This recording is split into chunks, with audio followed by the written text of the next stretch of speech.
Good morning and welcome to our monthly live cases of complex coronary interventions. I'm Samir Mehta, your moderator, and we are at Mount Sinai Medical Center in New York City with our session number 22. There is something about Radial, almost like there is something about Mary.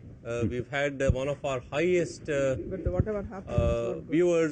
queuing into this program, and to reinforce the same thing, we have another exciting transradial intervention. And without any further delay, let me take you to the cardiac cath lab where Dr. Sharma and Dr. Kinney are standing by. Samin, okay. Good morning. Yep, good morning and welcome to all. The pressure. Looks like you have another transradial setup there. Yes. Anu, good morning. Yeah, good morning. I've had so many follow-up emails to Dr. Patel, who had first introduced you as one of the most talented interventional cardiologists. Now there looks to be a whole chorus of people joining in. Yes, absolutely. Anu, you have another transradial case, and I hope that not only will we see a good case, but you'll also demonstrate to us the techniques, how you are getting access, as well as this case. I understand you also have a transvenous pacemaker from the femoral root. Yeah, that's actually the very good point, because in this particular case, and I'll just present with a slide, that the issue does come, excuse me, that if you start a radial and you need a venous, whether do you go femoral or go through the antecubital. A lot of people believe that if you get expert into the antecubital vein, that you can put a 5 French float, a 5 French pace swan, or a 4-5 French pacemaker. So that has been the challenge for the concomitant right heart cath in these patients. But anyway, I think let's take you through this particular case of which is our since heart.org case number 8, and as you mentioned, total case number 22. That is, this patient presented to outside hospital back in early March. He had crescendo angina, class 3, with the dyspnea on exertion. He was troponin negative, was admitted, no stress test done. But because of the clinical syndrome, he was referred for cardiac cath. And cardiac cath revealed 3-vessel disease and mild LV dysfunction. At that time, LAD seems to be culprit. Calcific, we did a ROTA DES and PCI of D3. Since then, patient did good, except still has some angina on medical therapy. Now, these are the risk factor, and as you can see, from medical therapy point of view, patient has been on the two anti-anginal medication and still have a class 2 angina. And besides that, on insulin, his hemoglobin A1C is still about 7.8, so it needs a little better control. LDL, HDLs are reasonable. Now, this is the 3-vessel. At that time, his syntax score was 32 with multiple lesions of the LAD, RCA, and discrete lesion in one of the LPL. That time, as I mentioned, had a ROTA. Patient did fine, and the question comes is, now it's because of angina. Of course, we decided to completely revascularize. Patient is here for stage intervention, and now the syntax score is 13, and as we mentioned, by the radial approach. All cases, we try to go through the appropriateness use criteria, OC, and this patient, although at the time when he presented about 7 weeks ago, he will fit into the most appropriate because of class 3 angina and 3-vessel disease. Now he has become 2-vessel disease, but still have class 2 angina, so it still will be uncertain. So as I mentioned, our goal as an interventionalist should be that we are away from the red bar, which is the inappropriate. The latest data which was presented in ACC, that about 13% of procedures based on the ACC NCDR at present is 13 to 14% inappropriate. And again, I would say that even that 13-14% is still reasonable in the sense that it's not a 50%. Inappropriate because of the strict criteria which the appropriateness require. And most important, in my opinion, has been the limitation because of 2 anti-anginal medication.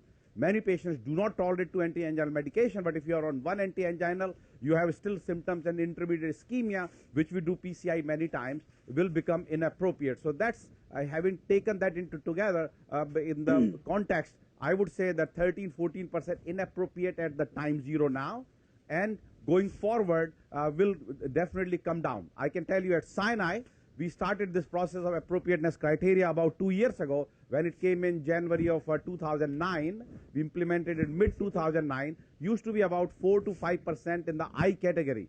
And I can tell you, in last 12 months, we have 0 case in the I category, so that it does make sense that you have the PCI, this appropriateness criteria is very good in terms of guiding your therapy. Now, basically, what I want to do is focus every time just 1 or 2 points during our the discussion of the case. This clearly, as we mentioned, with the transradial intervention, 1 point. And secondly, there is a lot of issues about the routine platelet function testing because of the 2 major trials presented in last few months. The radial, of course, the question always is the why radial. We have talked about last week, last month, basically, that associated with the lower vascular complications and so forth, and easy to control early ambulations and so. But the initial data seems to be, this is from the ACC NCDR registry by Sunil Rao, published in JACC Intervention a few years ago, that's showing that no difference in procedural success, but lower vascular and bleeding complication. And the meta-analysis by Jolly in American Heart basically showed the same thing. By the radial, randomized clinical trial of 23 trials with the 7,000 plus patients, lower major bleeding, no difference in the hard endpoint of the death, MI and stroke, but procedural failure was slightly higher in the radial group, but once you do crossover, it actually kind of neutralizes, and definitely there is higher access site crossover. And this actually also depends on the expertise. I can tell you at Sinai, we used to have about 10% crossover. Last 6-8 months since the radial push has been, and we have the whole protocol which Anu has established with the puncture, the setup, and so that in last 100 cases, the radial crossover probably has been a 2. So it's about a 2% range now. But overall, we know that crossover will occur when you're trying radial versus femoral. And that led to the prelude to this major trial, which I mentioned even last month, that the rival, which is the radial versus femoral access for PCI study, which was presented in ACC, was one of the highlight, and then was published online on Lancet. And as you know, this basically was the trial of acute coronary syndrome patients, unstable angina, non-STEMI and STEMI, 7,000 patients, of which 45% patients were the sub-study of OASIS-7. Remember, OASIS-7 was the trial of single versus double dose clopidogrel, and so basically after 3,800 patients, remaining patients were continued basically even after the OASIS-7 to make it to 7,000 cases. The trial randomized patients radial versus femoral, and they have strict criteria that who could be in the trial, that operator has done at least 50 radial interventions and 100 femoral interventions and so, and the system which is set up. Primary endpoint were death, MI and stroke, and non-cabbage related bleeding, and at 30 days, and similar individual endpoints at the secondary. Now overall, that 27% of patients were STEMI, others were unstable angina, group were barely equally matched. Same thing, the therapies at the hospitalization, of course the various antiplatelet therapy, the heparin was the predominant one, and the bivalirudin was used in barely 2 to 3% of cases, with 2B3A in about 25. What did we find? And this was the major the result, and I can tell you, probably shocker to the lot of radial fanatics, that there was no difference in death, MI, stroke, and non-cabbage bleeding, which is the primary endpoint, or the secondary endpoint of the death, MI, and stroke. So identical, absolutely no difference in this large 7,000 patient trial. Now, if you take it individual endpoint, then you can see, again, no difference across the board of the individual endpoints, so that it seems to be whether you decided radial or femoral. In patient with acute coronary syndrome, it was not a trial of elective PCI. Acute coronary syndrome, there was no difference. Now, procedural success was overall identical, 95% in both, but access site crossover, because 7.6% in the radial and 2% in the femoral cross opposite, and that's taken that into account, overall success rate was 95%. What was the difference is the major vascular complication. Clearly, vascular complication versus bleeding was a little different, because vascular complications are your pseudoaneurysm requiring surgery and so forth, retroperitoneal hematoma, and bleeding is very strict criteria, and hematoma was not included in the bleeding complications. So basically, the vascular complications were significantly lower by radial, which we all knew, and there was no difference in minor bleeding or major bleeding, as I showed you on the previous slide. Now also, which we knew by the earlier data, fluoroscopy time, that higher radiation exposure with the radial versus femoral. Again, these are the expert radial experts expertise, because that's where the kind of was the criteria for selection, except the patients of course preferred more radial once you did a radial and so. Now these were the multiple pre-specified subgroups which were identified, and turns out to be the two major subgroups which really showed benefit was that if there is a PCI volume by the center, not by the operator, that your system is set up, you are in the highest tertile of the PCI center, that your radial did better compared to femoral. And second is patient with a STEMI. Actually, STEMI patients even have a lower mortality compared to the femoral. And of course, I'll briefly allude to that it has to be largely driven by lower vascular complication in these patients. So what was the conclusion of the rival trial? That overall transradial approach was similar to transfemoral approach in terms of MACE with lower vascular complication, the radial group. Second, the TRI had advantage over TFI in STEMI patients in having lower MACE and even lower mortality, perhaps largely driven by lower vascular and bleeding complication. Third, radial approach had higher access site crossover without compromising PCI procedural success and was associated with higher radiation exposure. Although total procedure time was not different, but the fluoro time was definitely in favor of femoral. The effectiveness of the radial procedure might be linked to operator's expertise and a center's volume. And therefore, that basically kind of put a little cold shoulder for the radial approach. And of course, one of the important issues to me is that benefit was in the vascular group. And what about bivalvular? We know that bivalvular decreased vascular complication. So the rival didn't answer that question. What if you do a femoral and use a bivalvular? And why I'm saying it? Because we have the data from the acuity trial, that once in acuity, by the radial, you have a lower event rate compared to femoral. And if you go to individual groups, radial versus femoral, that clearly that bivalvular has a major issue in terms of the decreasing major bleeding in the femoral, while it does not have any effect in the radial. So that it may make sense that if you do a radial, could have been with a bivalvular, this lower vascular complication would not have accounted. Similar data we know on the Horizons AMI. Major bleeding was significantly lower with the bivalvular compared to heparin 2B3A. And in these cases of 3,000 plus cases, about 6% were done transradial. And in the transradial, major bleeding was 3.5% versus 7.5 with there. So that it makes sense that the radial has a lower bleeding, but at the same time, the femoral with bivalvular also has a lower bleeding, and we know that translates into a lower mortality, 1% lower mortality as shown in the 30-day and of course subsequent follow-up. So that the Y radial, and of course we know many people say that it's a long case that takes more radiation, so that it doesn't have to be that you have to do it, but if you are good at it, it will very good technique in some cases. So that I would say, which case will you use a transradial? Diagnostic low probability, so you can discharge the patient now, so the device saves the money. Patient can go home in half hour. The patient request, many patients are requesting radial because there is so much in the media. Patient with a PVD, patient with a morbid obesity, hematological abnormality, and some physician's preference, which is fine.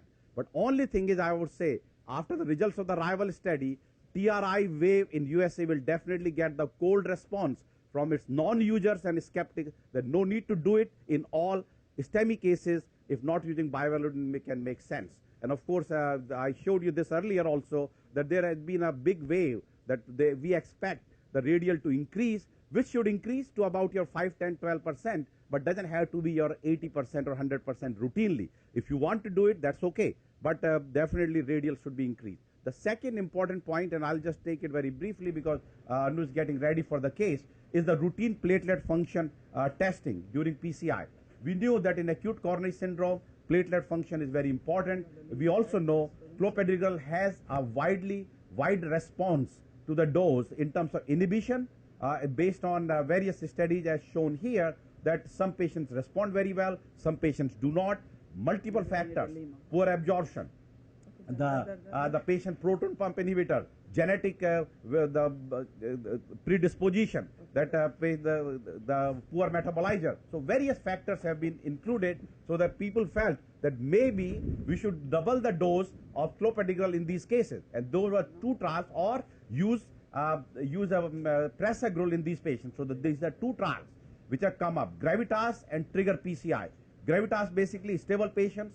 They estimated the platelet reactive unit, tested in all patients. If were more than 230, were randomized to standard dose clopidogrel or high dose of the 150 milligram with a 600 load, and followed for 6 months.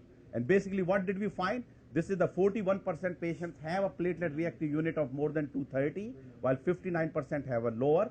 So that those were not randomized, only patients with high platelet reactive unit were randomized. And basically at 6 months, graphs are exactly identical. 2.3% versus 2.3. Many people say, well, it was a sample size. It's not a sample size. Once you have identical with the odd ratio of 0.58 to 1.76 with the HR of 1.01, you can have a 20,000 patients. You still have the same result. Only issue remains that if you follow long term, not 6 months, 1 or 2 years, will the difference be there in these cases? So basically what we learned is that by modifying the platelet reactive unit, by doubling the dose of clopidogrel, did not change the event in stable coronary artery disease undergoing PCI. There was no difference in bleeding, and they definitely showed that by giving double dose, you bring more patients to less than 230 PRU, but without any clear-cut response, as I showed in terms of the outcome. And basically, high versus low platelet reactive unit, there was some trend towards higher event rate, but again, not significant. Same thing, the second trial done in Germany by Newman, the elective PCI of 2,100 patients, they actually had tested after the last clopidogrel dose, tested PRU, and if it was more than 208, they were randomized. And those patients were randomized to either prasugrel 60 milligram load and 10 milligram maintenance, or were given placebo and continued clopidogrel and 75 milligram daily.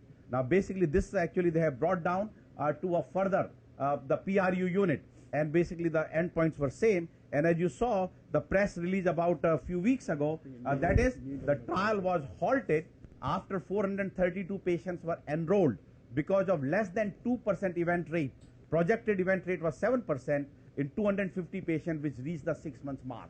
Individual details will know, but overall what we learned, that present the way we do PCI with using the second generation drug-eluting stent and you giving a patient an ADP receptor blocker, whether you use a prasugrel or use clopidogrel in stable patients, event rates are 6 months of the death MI stent thrombosis is less than 2%, so that there will be very hard to answer this question whether changing the platelet reactivity will make any difference. I think it could be that you may make it in some cases the case-by-case basis, and that leads to some project that people keep asking about the genomic testing. And so actually I have on my side my associate Dr. Joe Sweeney, who is the master mind, and he actually with Dr. Fuster has written editorial on this platelet function assay, knowing that he is our platelet guru here, that I'll ask him to just make some comment that where we are in terms of routine platelet steady testings and so.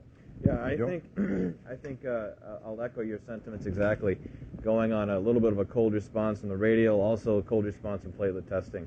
Certainly Gravitas came out, Cell tells us we make no difference by testing platelet reactivity before PCI in stable patients with stable coronary disease, and similarly with trigger PCI. I'll note it probably makes sense in this day and age of the safe PCIs that we do, the second generation stents. How much benefit do we actually get by adding more antiplatelet activity to a low-risk patient population? And I think the data is going to tell us probably not much. Now, what about genetic testing? Should we be testing? Because there's some time to time people ask that do I test whether I'm a poor metabolizer, or the physicians asking, is my patient poor metabolizer or fast metabolizer? Yeah. So in patients with stable coronary disease like this patient right today, I would vote no. There's no data that suggests testing patients with stable disease has any outcome difference, and changing the antiplatelet strategy based on the 2C19 or various allele identification makes any difference. So to answer the question, don't test it on patients with stable coronary disease. Should we test patients with higher risk, patients with ACS? The vote is still out on that because we don't know how we should react to that. Should they get prasugrel anyway? In that case, does it matter what the genetic test is? And are we, I thought, and also that you are still enrolling some patients for this combination to see whether the genetic, the testing correlate with the platelet response? Right. Right now, we're still involved in an observational study looking at exactly that correlation of the STAR2, STAR3 allele and platelet reactivity, and it's still in data collection. Okay, great. So this is basically will be the final answer, and this is my last slide. While Anu is getting ready, we can go back. That this is routine testing for platelet inhibition by Verify assay. Now we actually had the protocol. This is that optimal response PRU unit of less than 230, and of course it is not. You need to be sure patient taking medicine, proton pump inhibitor interaction, genetic testing as Joe just mentioned, and if you are taking clopidogrel, maybe the prasugrel switch is the right thing to do. This was, I would say, before our December and so January, but after we had two back-to-back trials, which is the Gravitas and the Trigger PCI. At present, routine testing in our cath lab is not being done, because that is what we learned, that in stable patients it does not make clear-cut sense at present that you should be testing and change the therapy. You could do it as shown by the trial, but does it make any difference? Answer is no. And with that note, Samir, we are ready here, and I'll give now stage to Anu, and she'll tell us what she has done so far. Samin, thank you for, I think that's an excellent and a very pragmatic review. There are many take-home messages with all the trials, and Dr. Sweeney, thank you for giving that update. Hopefully you'll be back in the next few months and give us an update on the genetic testing. Sure. Anu, take us through what you have done so far. Yeah, so this patient, I think we just repeated the LV gram, still is a mild LV dysfunction, mostly on the infrabasal part. And since last time, we always check what happened to this, our It's heavily calcified vessels, I can see. No, this is a stent in the LAD, that looks okay. And here we have circumflex, again, diffuse disease involving most of it is in the LPL and some moderate disease in the OM. Then the what catheter? And that was the Tiger catheter that we used to engage the left system. And the problem with this catheter, if you see in the LV gram, which we have noticed repeatedly, that it mostly sits in the base, and it always is facing at the roof of the LV gram. So if you really need to get an evaluation of the apex, that is not possible with this particular catheter. The goal was that to use a single catheter, you can engage the left or the right. But what I see is if you are engaged, when you pull back, you get into the right of or the left. Most often it's easier to get into the left, and the right is a difficult one to engage. And same thing happened in this particular case. We could not get into and we had to change into a JR catheter, and this is where we are seeing the right coronary artery. If you see, the disease starts right from the proximal area, and significant disease involving the RV branch in the mid, and distal area just before the bifurcation into PD and AV continuation. AV continuation is small, but your PDA again has moderate disease. So the question comes here is moderate to severe diffuse disease involving the prox, mid, then you have a distal bifurcation and the PDA. What would be the best approach in this scenario? Yep. So, Samin, what are you planning to do here? Well, I mean, the question is that there was once we did the initial angiogram, we are taking the guide picture. This is the guide picture? This is actually diagnostic. Okay. We didn't take a guide picture. Yeah, let's take the guide picture. And sometimes, it happens because there was some, we are not very clear because it looks like that in the distal RCA, I saw quite a bit of calcium. So that what we thought is that let's be ready for rotational atherectomy, and particularly with the radial approach, doing a rotational atherectomy. Actually, since last time, many people called us to see that, yeah, same. It should be that as long as your guide is sitting, and I would say emphasize on this point, that for the radial, while you don't pay much attention to the guide need to be a little coaxial, for the radial intervention, you need to have a guide sitting well into the coronary. So they have a low threshold of changing the guide if required. Now, another point here, actually, if you see the proximal RCA, this was a diagnostic using a JR catheter, and just at the tip of the catheter, you probably have a 30% disease. So any other catheter, if we try, guide catheter, could be sitting in the lesion. So we went with a guide FR4, thinking that that may be a good fit, but actually was not a good fit. So we had to change to the Lima guide. And this is a picture with the Lima guide. Like we predicted, the guide tip is in the lesion now. So which means we got to be very careful when we are doing our procedure that we do not cause any dissection starting right at that plaque.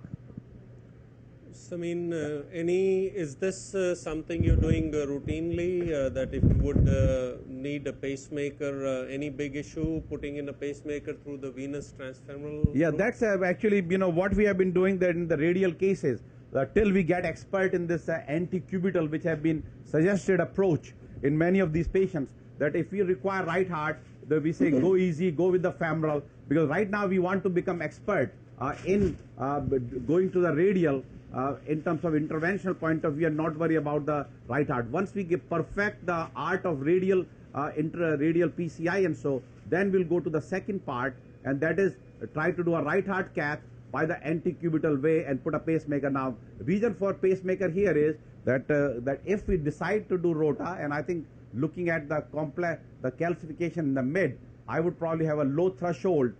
Can you do it without ROTA? Yeah, but I would say that I'll have a very low threshold of using a little ROTA burr, because that will allow us to have a better stent expansion, and in my opinion, in these complex cases, lower stent thrombosis. Because I can tell you the in-hospital thrombosis in last year and now let's say 3-4 months going this year, the in-hospital thrombosis has been a zero at our place. There is no, and particularly with the new generation stents and the new generation stents of largely using the Everlumus, whether it's a Promus or the Promus or the Zionsvi, that stent thrombosis is very, very low. Now, other point also in this diffusely diseased RCA, the reason for using rotational atherectomy is that I think if you use rotational atherectomy with even a single burr and then subsequent angioplasty, I think you will be able to come out with fewer stents. When this kind of diffuse disease, if you think you want to just do balloon angioplasty, you could have more dissection in more than predicted areas requiring more stents. Anu, I noticed that you switched over and exchanged the ROTA wire. Is that what you're doing almost routinely now, or why? Depending on how how diffuse the disease is, if we think that we could be able to get the ROTA wire out, this one we could have that, but may take maybe a few more minutes. So then it's easier. You go with any of your workhorse wire, go through any kind of a transit catheter or the wire balloon, and then change to the ROTA wire. And particularly if we are going wire into the PDA, and you saw it, it took less time compared to the ROTA. And as I have been repeatedly mentioning, the Achilles heel of rotational atherectomy is its ROTA wire. Not user friendly, very thin, and many times in the tight lesion, because of transition from 0.005 to 0.014, it just stops there because the energy is not transmitted. So because of all those regions, that it's easier, unless it's straightforward, long lesions, multiple lesions, go with your wire, exchange, it will take you less time. Now, Anu, transradial rotablation you're going to do now, anything you're doing differently than having done it through a transfemoral route? No, I think like we showed you last time, how we prepare the radial is we have this board that has been specially made. We have people go to Home Depot, buy the plastic, and we did a homemade board here, which we have one of them in every room. It's an extension. Because of that, what happens, we have like a shelf that's created, which is good for us to work, especially in this kind of complex cases so that we have a little working area, and we are concentrating, and we are able to do our work in this particular small area which you see. If it is your femoral approach, you will have your rota console sitting here, but you cannot leave the rota console there and start working at this particular end. So this is the extension that we have created. Now everything sits here. This also works if you are doing radial CTO. Anu, in 22 months, we have never promoted any industry. We have stayed away from naming anything, but I think we can help Home Depot here. Oh, yes. And the other question is, for the pacemaker, I just want to say, based on the data, while we are going further, let's go check the speed, that there are, we did the BART trial, that was very early time, that using aminophylline 5 milligram per kilogram, atropine, that was associated with you can avoid pacemaker. So that is another way, in cases where you don't want to use a pacemaker, that you can go with aminophylline 5 milligram per kilogram bolus and atropine before your rotation atherectomy. But same thing, that in this kind of cases, there will be a cases and will be totally unpredictable who will develop asystole. And now you develop asystole, and so why to take a chance? That's why Anu decided to just put a pacemaker, which is the right approach, although sometimes this could be avoided if people are concerned about the vascular, even with the venous vascular, particularly if patient is unfavorable anatomy, body habitus with the overweight and so. Anu, your strategy here is going to be to use a single burr? Yeah, single 1.5 burr. And other reason for pacemaker also is diffuse RCA disease. If it was just mid and we were not going to go to the distal, then we would have been okay. We are going to the distal, you have AV continuation, and if you see, it's the portion where you have the AV nodal, the sickle cell branch that's coming off. We have to go through that area, and in that situation, we have seen a complete heart block occurring no matter what medication So you your technique here is going to be to rotablate as distally as you can? If we can, we would go to the distal and possibly even to the PDA. Yep. Although by angiography it looks to be more calcification in the proximal to mid segment than distally, no? Yes. Okay. We'll see how it tolerates also. So same 3 steps, we just go, release here, the knob, at the Y connector, and a tap. Good. And should not move. Yeah. Cool. Okay, the guide is stable enough. Yeah. And that is the key for the radial. People who get frustrated, that make sure you change the guide, take you another 30 seconds, but get to your good guide support. While you can be very forgiving with the guide, in the radial, in the femorals, the radial you need to get a good guide. 47, 20 seconds. So at 20 seconds, I think I finished the proximal to mid. And now this will be an interesting point that we are going to show. Also what happens is, since the guide will keep coming out, always with your left hand at the site, keep holding your guide. Yes. Good. Now So now I go back on the dyna, and then manually you advance. I advance. Good. So at that time, you have to do the Yeah. brake release. Yep. Good. That's fine. That's it. No, that's illegal. Good. So now I will have enough burr, because this is only here, if you see. And once you are 90 advancing, make centimeters. sure the knob is tightened, because otherwise you will advance the burr and the knob is all the way in the front. So come off dyna and start rota again.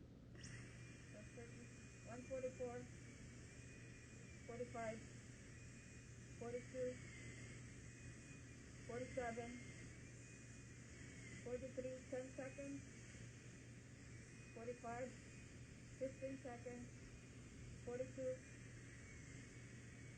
40, 20 seconds. Good.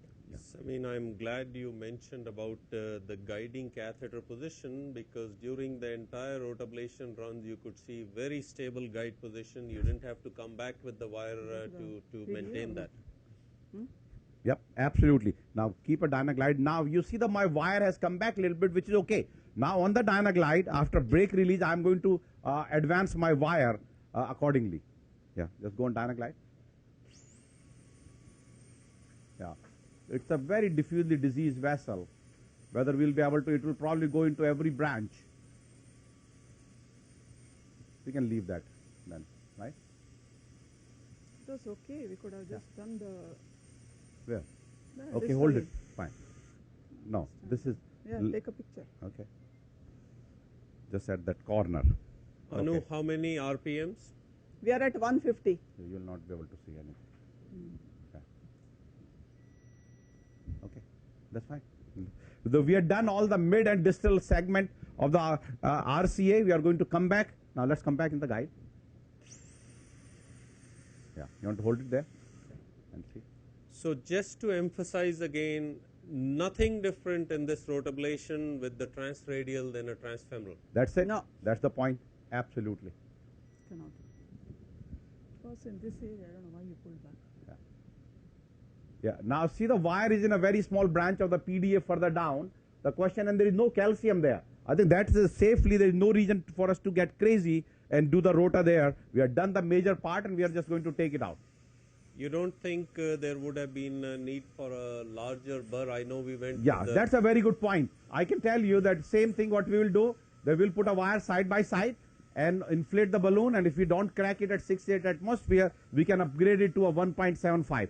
The 6 French, these are the 6 French mark guide with a lumen of 0.71 and 2, that we can easily put a 1.75 burr.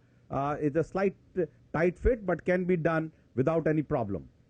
Anu, as you're preparing for the balloon to do that, Samin, a quick follow-up on the rival trial. Yeah. To me, one of the concerns was this is a very highly experienced group of radialists, and if they had a crossover rate of 7.6%, Yeah. what is the mezzanine interventional cardiologist going to do? Well, I would say that average in many of the studies has been up to 10 to 12%, but this was a 7. Remember, in within this study, that the expert radiation, it was, if you go to the high tertile of exposure, which I think they divided with the 72 and 142, that those who had done 142, the crossover rate was about 2.5%. So that average was 7, but in some cases was only 2%.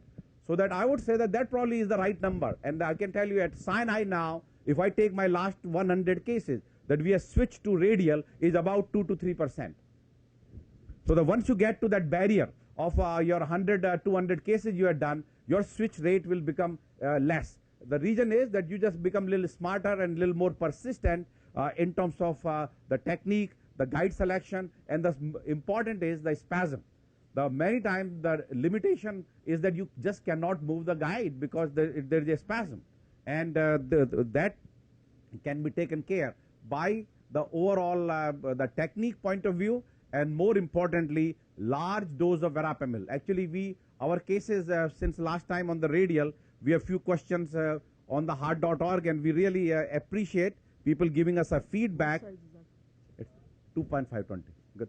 That I actually agreed with many of the feedbacks. The only thing I said is that the verapamil or any calcium blocker, because spasm is a major deal, and once we started giving this 2.5 to 5 milligram of verapamil, actually that spasm kind of has eliminated, so that we are very good.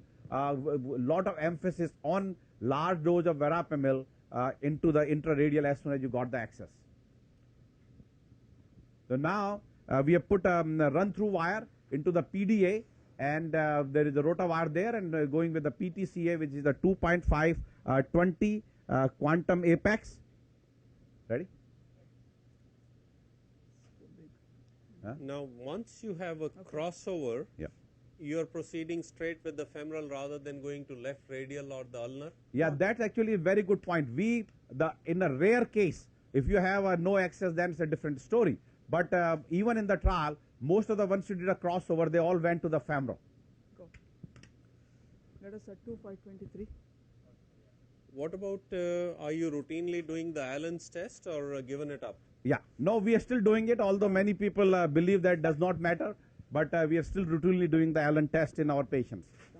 And some people still believe it's absolute contraindication, although many people say that it does not matter. But I think we are following that routine still, that if your Allen test is positive, then only you do the PCI, the approach, otherwise no.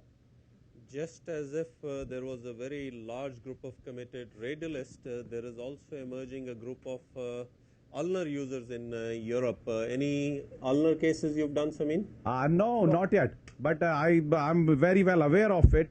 and whether it will be as easy as radial. I can tell you the comment from Tejas Patel, who probably has one of the highest experience, maybe guide little out, the highest experience of the radial interventions, and he, according to him, that ulnar is more complicated compared to the radial. But I think in some cases when you have issues that probably are, because there is more at stake. Now this one actually we have gone 12 atmosphere, still are not fully expanded. Let us a 320 high pressure. Yeah. Let's You know, send you it had distally first, mentioned right? about You have the stent ready? Yeah. 2523. the critical issue of a non-clarity because of an extremely low usage of bivalirudin in the rival trial, but I think it's a safe message to say that even if you are doing a transradial intervention, bivalirudin appears to be a further help there in reducing bleeding 23? complications. Yep. And then what you do? 28? Yep. 27528. Give Yep. me 2523 now. So now we're going to stent the, Promus. yeah, 23? Yeah, 2.523. No, we Promus. need a 2.523 promus Promus, first, and yeah. then for the distal, because we will require 3 stents. We knew this is the case for 3 or even 4 stents. LAD had a 3 stents, and then of course the circ will require probably 1 stent. Yeah. Okay. Actually, Nurse Vicky pointed out what they Take the also pacemaker do is they put the pulse oximeter, they connect it to the finger. If you can show it. The screen. Screen. Turn the screen that way, but we have to turn the screen. We'll turn the screen. Yeah. So any compromise in the circulation that we can notice that, if you can see that. Yeah. Just after the 3 EKG leads, you see the purple. Yeah. So that will save with any compromise or so. Good. Anu, what is your preferred guiding catheters for most transradial left coronaries? We would go with the VL. Question is same, you know, though we think that since the radial and the femoral length is the same, that you have to go with the same saw. Many times you've seen, actually you may need a shorter guide. So, I mean, why do you have the second wire there? No, that was the rota wire which I pulled back. Yeah, Going to come out. Okay. So we are taking that wire out. It's usually helps like a buddy wire Yes, for yes, us. yes, absolutely. Yeah. Yeah, but the question is that a lot of people say, well, we need some specialty guides, and so you don't need any specialty guides to do a radial. Use your Judkins catheter, although in special situations, Yeah. that in special situation you can go to some different guides, which are actually they have Akai guides, particularly for the right. Right remains. The left you actually use the same. But the right still becomes an issue. This is a 2.523 promus at 10 atmosphere. Will not go high. As you can see in the center, Yeah. is not fully inflated, which is all right. We are going to post dilate it if required, but definitely don't go high because you have edge dissections, and that will be because of a very compliant balloon. With the newer generation, with the same drug as the data was presented on the platinum. 23. Platinum trial, and so using everolimus with little more radio opaque, and there is no difference. Greg Stone presented the data of no difference in outcome or low stent thrombosis, same intimal hyperplasia, maybe and will have a different balloon which will not expand that much, that will may replace in coming time, so that you can just use one stent and use the same stent balloon to deploy it. Now at present, because of the limitation, you want to take a picture now? That because of the limitation, our almost 75-80% of cases, we are post-dilating. That's fine, let's put a distal now. We are post-dilating with a high pressure after stent deployment. 23 or 28? 28. 28. 28. Entire. Yeah. This is a distal RCA, and then after delivery of the stent, we'll take the wire out and just see how stent. The distal, actually PDA stent has been even minus remodeling, so that's very nicely deployed. The many times will either you can do a IVUS to see if there is an issue with the stent expansion, or can go with the stent boost, which is the very good, in my opinion, that the another way to see your stent expansion, and many of these cases that you don't have to go to IVUS, although if you want to use IVUS is perfectly fine, but stent boost, in my opinion, is like a poor man's IVUS. So this is actually 12 atmospheres for the stent there? 10. This one we did actually 10 because of the PDA is about 2.25 millimeter vessel. So that we actually had done many of the 2.5 stents with a lower low pressure inflation, and if we require, then you can come back and use with a 2 or 2.25 high pressure balloon dilatation. So deploy it at a low pressure. So now I think it looks like we can remove the rota wire out. If need to be, we can put our It's a 3O high pressure, right? you need a 3O high pressure, or do you want to do another wire by itself? Good. See, many times when you does not go, you bring it back into the guide and go with the speed. That actually happened, that we earlier could not go, but then you pull back and go with the speed. So you're going to overlap there? No, I think there is a nice gap. There was a normal segment of the PDA at the level of the AV continuation, so they will give a about 4 millimeter gap. Will die. And there, I'm sorry, the cine, that we that area we did not do a rota. The area of the rota you want to do, or you want to pull back? Yeah, pull back. Good. Definitely pull back. I would pull back because we knew exactly. I think the tip should be at the origin of the AV continuation. Yeah, good. Yeah. That's where we are. Yeah, Okay, good. let's go. Go up. Now this one we can go to 12 atmospheres. Yeah. It's a 2.75, 28 Promus. 12. And now there are some data now actually coming up that these second generation stent, they are thin struts that you may leave the 30 seconds versus routine 5 to 10 seconds. So there are many times where there is an issue in terms of stent expansion, like this particular case is still not opening the middle, you can leave 30 seconds. The Colombo presented the data that at the 30 seconds, you really get a better stent expansion with these thin struts. Okay, down.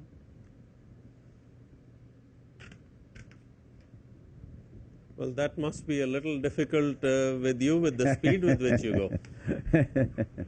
That definitely is the issue. So with your 45 cases a day, adding another 30 seconds is 22 minutes extra time. Yeah. Anu, I was surprised. I thought you may have used a 275 there. Yeah, this is This is a 275. It is 275. Absolutely, it's All a right, 275. Okay, I It's thought a I heard 275 28. Okay. In the Dilate PDA was 2.5 here. Let's dilate here. Got it. Yeah, and this is and here we are going to put a 3O. So we are dilating this area because we dilated with a 2.5 only before. Now we can go with a 2.75 at 16 atmosphere because this is the area we are going to stent with a third 3O 28. So this will save a step. We don't have to pre-dilate this Yeah, more. but I'm a little surprised you used such a. This is a 20 millimeter balloon or even longer? No, this No, is the this same. is the balloon, the stent delivery So balloon, you are- 275/28. You are planning to stent this entire segment? Yeah. Yes. No, this was actually, if you think about, this was one of the tightest lesion of the mid RCA, proximal to mid RCA.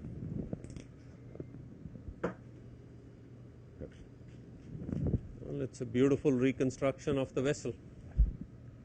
And this is what we have learned. That And look at that RV branch, the huge RV branch is still was hanging by the rope, is still hanging by the rope. and AV continuation remains fine. Yes. Yep. Good. The same thing, that complex rota using 3 stents, rota ablation burr with a radial approach. Again, as you repeatedly pointed out, nothing different, and procedurally also should be nothing different. That what you could get the results with your guide support. The guide is the coaxiality is completely fine for the femoral. For the radial, you need a guide support, so the guide should be sitting in the vessel. Bring that radial board. Good. This is a 3028. Yes. Same thing, sometime when it No, has that an issue, doesn't- that you could pull back, you don't see it? No, I think. Pull back again, go with the speed. That's the same thing will happen. Reorient more. Yeah. But I think we are okay. Take a picture. Okay. Sine? Good. You're okay? Yeah, that's the way. Distally we need to cover. No, that's the way it is. Good. Go again, 12 atmosphere.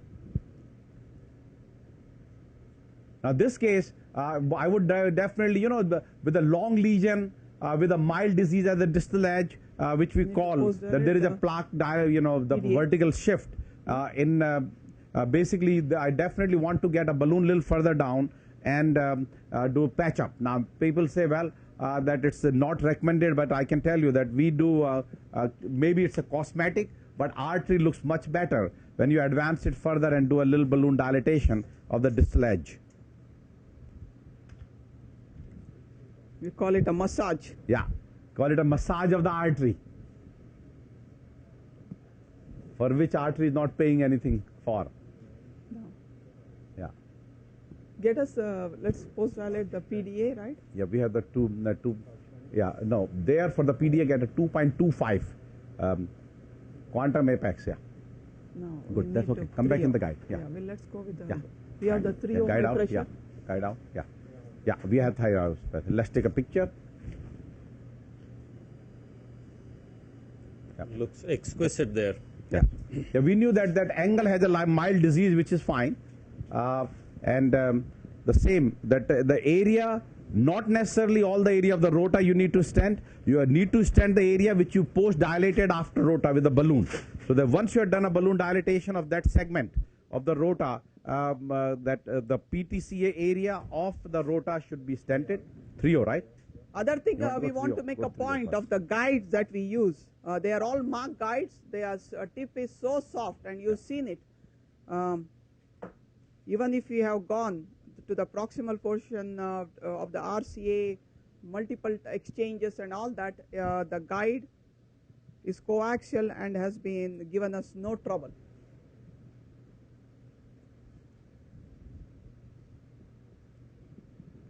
This is a 2 to 5? No, this is the 3O. We are doing the, because, Let's say high pressure of yeah, that. the proximal segment first. Yeah, good. Okay. Yeah, go. Go. Okay. Get the stent boost ready also, please. Yeah, 20 atmosphere. This is the 3020. 22. Good. Yeah. 20 is good. Yeah. Sine. You're the. Good. Where's the? And you do a little bit of distal massage at a very low pressure, 2 atmosphere will do. Now there. Pablo, where's the radial board?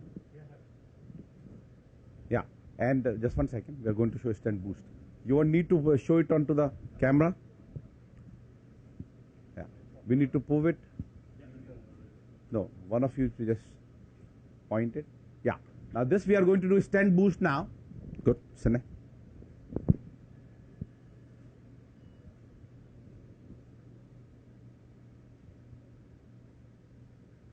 Yep. See that?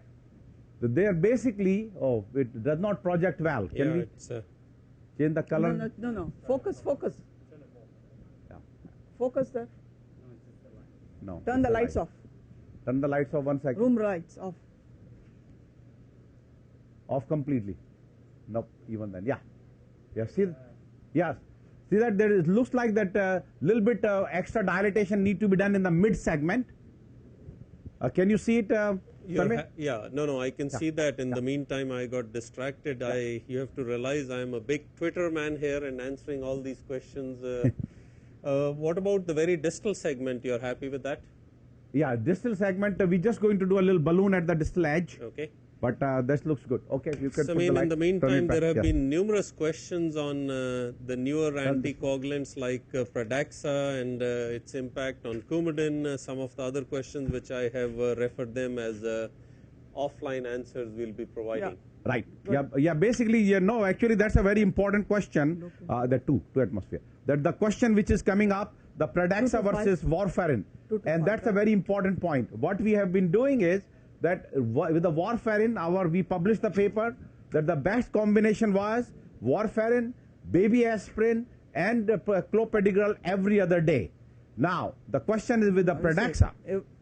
Aspirin every day, Coumadin. Yeah, every day. baby aspirin every day 81 milligram, Coumadin every day, and clopidogrel 75 milligram every other day has the best combination in terms of lowest bleeding and lowest stent thrombosis.